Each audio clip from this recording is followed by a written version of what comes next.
Praise the lord. ఈరోజు దేవుని వాగ్దానము,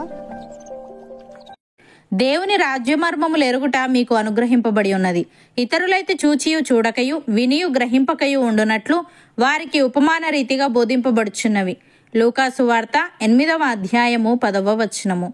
సహోదరి సహోదరులారా, శిష్యులు యేసయ్య యొద్దకు వచ్చి, నీవు ఉపమాన రీతిగా ఎందుకు వారితో మాట్లాడుచున్నావని ఆయనను అడగగా, ఆయన వారితో ఇట్లనెను, పరలోక రాజ్యమర్మములు ఎరుగుట మీకు అనుగ్రహింపబడి ఉన్నది గాని వారికి అనుగ్రహింపబడలేదు.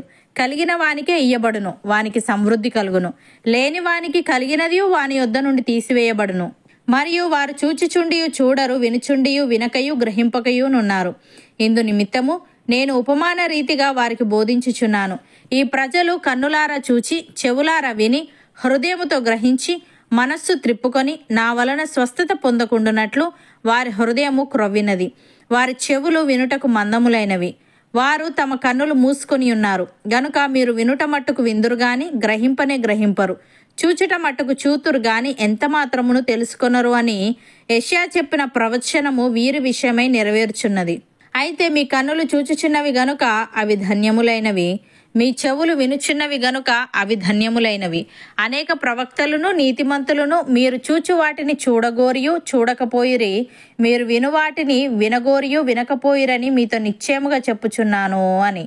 ప్రియులారా, యేసయ్య తాను ఉపమాన రీతిగా బోధించడానికి ఇక్కడ 2 కారణాలు చెప్తున్నాడు.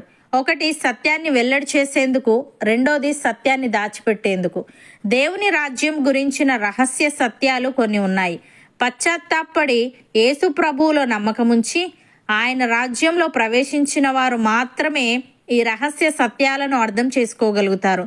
సత్యానికి వ్యతిరేకంగా తమ హృదయాలు కఠినం చేసుకొని బుద్ధిపూర్వకంగా క్రీస్తును నిరాకరించిన పరిసయ్యులు, సద్దుకయ్యులు లాంటి వారికి ఆయన చెప్పిన సత్యాలు అర్థం కావు. నమ్మక ద్రోహం, తిరుగుబాటు చేసిన జాతికి క్రీస్తు మాట్లాడే విధానం ఒక తీర్పు లాంటిది. దేవుని గురించి, మనుషుల గురించి, పాప విముక్తి గురించి అద్భుతమైన సత్యాలను యేసయ్య లోకంలోకి తెచ్చాడు. కానీ మొత్తం మీద మనుష్యులు ఆయన్ను గాని ఆయన తెచ్చిన సత్యాన్ని గాని ఇష్టపడలేదు. వారికి వేరొకటి ప్రీతిపాత్రంగా ఉంది, అదే చీకటి. చీకటి దాపరికానికి, కపటానికి, అజ్ఞానానికి, అసత్యానికి, దుర్మార్గతకు సూచన. అలాంటి చీకటి అంటే ఇష్టమున్న వారికి వెలుగు అంటే ఇష్టముండదు. వారు చేయడానికి ఇష్టపడే కార్యాలు చేయకుండా వెలుగు అడ్డుపడుతుంది గనుక వెలుగంటే వారికి ద్వేషం. దీన్ని బట్టి మనుషుల అపనమ్మకానికి కారణం అందుకు సరైన హేతువులు వారికి ఉండడం కాదు గాని వారిలోని పాపం చీకటేనని అర్థమవుతుంది. క్రీస్తులో నమ్మకం అనేది చీకటికి బదులు మంచితనాన్ని, పవిత్రతను, సత్యాన్ని, నీతిని ఎన్నుకోవడమే. చాలా మంది ఇలా ఎన్నుకునేందుకు ఇష్టపడరు. ఎందుకంటే పవిత్రత కంటే పాపాన్ని, క్రీస్తు కంటే స్వార్థాన్ని వారు ఎక్కువగా కోరుకుంటారు. అపోస్తలుడైన పౌలు ఈ విధంగా అంటున్నాడు, క్రీస్తు మర్మము దేవదర్శనము వలన నాకు తెలియపరచబడినదను సంగతిని గూర్చి మునుపు సంక్షేపముగా వ్రాసితిని. మీరు దానిని చదివిన ఎడల దానిని బట్టి ఆ క్రీస్తు మర్మమును గూర్చి నాకు కలిగిన జ్ఞానము గ్రహించుకొనగలరు. ఈ మర్మం ఇప్పుడు ఆత్మ మూలముగా దేవుని పరిశుద్ధులకు, అపోస్తులకును, ప్రవక్తలకును బయలుపరచబడి ఉన్నట్టుగా పూర్వకాలముల యందు మనుష్యులకు తెలియపరచబడలేదు. ఈ మర్మమేదనగా, అన్యజనులు సువార్త వలన క్రీస్తు యేసునందు యూదులతో పాటు సమాన వారసులను, ఒక శరీరం అందలి సాటి అవయవములను, వాగ్దానములో పాలివారలునై ఉన్నారనున్నదియే. దేవుడు కార్యకారియగు తన శక్తిని బట్టి నాకు అనుగ్రహించిన కృపావరము చొప్పున నేను ఆ సువార్తకు పరిచారకుడనైతిని అని. సహోదరి సహోదరులారా, నీతిమంతుడు విశ్వాసమూలముగా జీవించునని వ్రాయబడిన ప్రకారము విశ్వాసమూలముగా అంతకంతకు విశ్వాసము కలుగునట్లు దేవుని నీతి దానియందు బయలుపరచబడుచున్నది. దుర్నీతి చేత సత్యమును అడ్డగించు మనుష్యుల యొక్క సమస్త భక్తిహీనత మీదను, దుర్నీతి మీదను దేవుని కోపము పరలోకము నుండి బయలుపరచబడుచున్నది.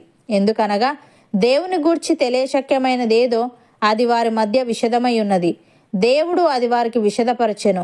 ఆయన అదృశ్య లక్షణములు అనగా ఆయన నిత్యశక్తియు, దేవత్వమును, జగదుత్పత్తి మొదలుకొని సృష్టింపబడిన వస్తువులను ఆలోచించుట వలన తేటపడుచున్నవి గనుక వారు నిరుత్తరులై ఉన్నారు.